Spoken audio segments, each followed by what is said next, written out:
সুষ্ঠু নির্বাচন না হলে অন্তর্বর্তী সরকারকেই দায় নিতে হবে বলে সতর্ক করেছেন বিএনপির ভাইস চেয়ারম্যান শামসুজ্জামান দুদু। খালেদা জিয়ার স্মরণে সকালে জাতীয় প্রেসক্লাবের সামনে পেশাজীবী দলের কম্বল বিতরণ অনুষ্ঠানে তিনি এই মন্তব্য করেন। তার দাবি, দেশে এখনও সুষ্ঠু ভোটের পরিবেশ তৈরি হয়নি।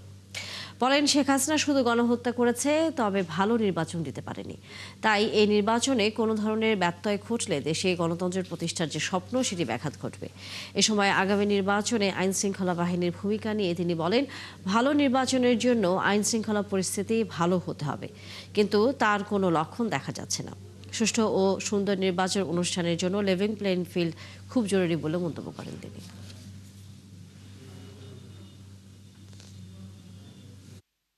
হাসিনা যিনি মানুষ খুন করেছেন কিন্তু ভালো নির্বাচন দিতে পারেন, যিনি গায়ের জোরে 3টার ক্ষমতায় থেকেছেন কিন্তু গ্রহণযোগ্য একটা নির্বাচন দিতে পারেন, যে মহিলা গণহত্যার নেতৃত্ব দিয়েছে সেই মহিলা কিন্তু বাংলাদেশের আর মানুষের আরাধ্য নির্বাচন দিতে পারে না। সেই নির্বাচনের দায় বর্তমান সরকারের উপরে এসে ভোট দিয়েছে। এই সরকারকে বসে থাকতে হবে।